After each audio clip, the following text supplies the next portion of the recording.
Audio Jungle.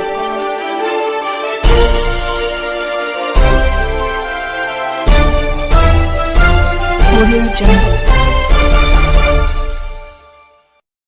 अभी आप देख रहे हैं कंचन न्यूज। इसे लाइक शेयर सब्सक्राइब करना ना भूलें ताकि न्यूज का नोटिफिकेशन सबसे पहले आपके पास पहुंचे।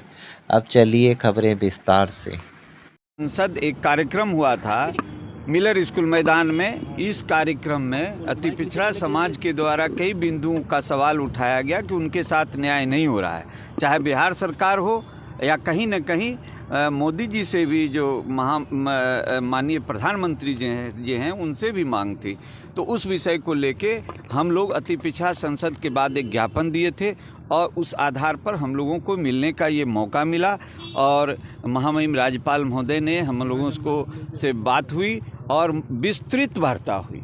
और विस्तृत वार्ता में हम लोगों ने उनसे कहा कि अति पिछड़ा समाज को, जहाँ तक बिहार सरकार की बात है, बिहार सरकार में जो हम लोगों का आरक्षण बढ़ाया गया, अभी आरक्षण ये जाति आधारित जनगणना के बाद, तो उसमें पिछड़ा वर्ग के आरक्षण में 50% वृद्धि की गई और अति पिछड़ा वर्ग के आरक्षण में 33.8% की वृद्धि की गई।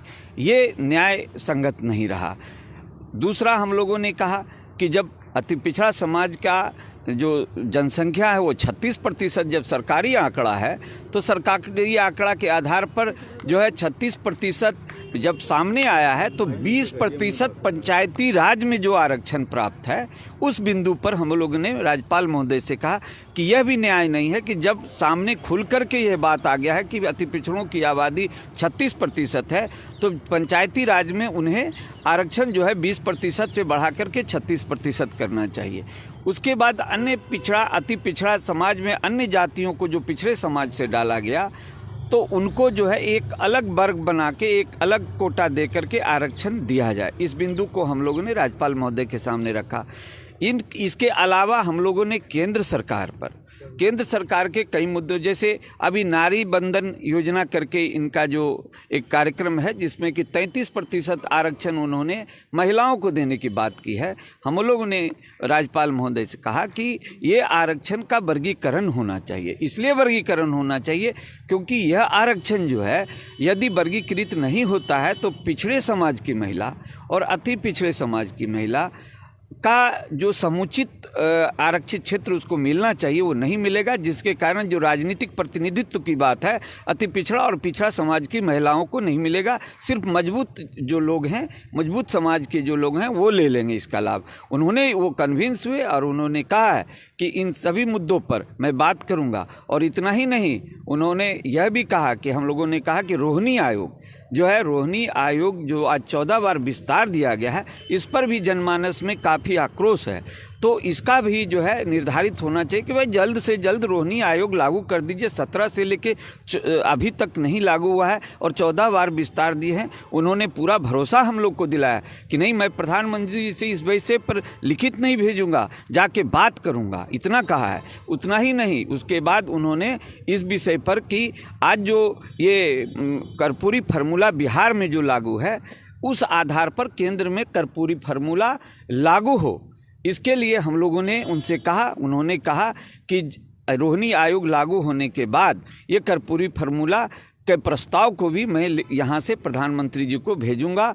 और यहाँ तक उन्होंने कहा कि मैं राज्य सरकार से जो न्याय संगत अति पिछड़ा समाज को जो न्याय नहीं मिला है उनसे मैं यहाँ पर उनसे बात करूँगा, सिर्फ मैं लिखित नहीं भेजूँगा, बात करूँगा। इसलिए ये कहना है कि अति पिछड़ा समाज की हक की लड़ाई आम जनता पार्टी राष्ट्रीय लगातार लड़ती आ रही है।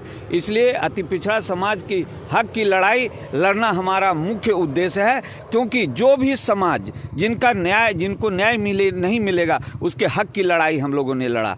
इतना ही नहीं, सवर्ण समाज को जब 10% आरक्षण देने की बात थी, हम लोगों ने अपने मांग में रखा था और संसद भवन घेरने का काम किया था।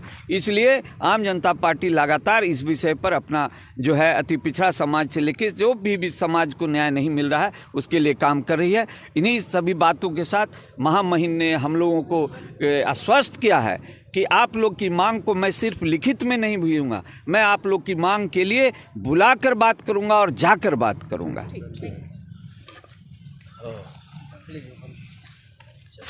न्यू अपडेट के लिए देखते रहिए कंचन न्यूज।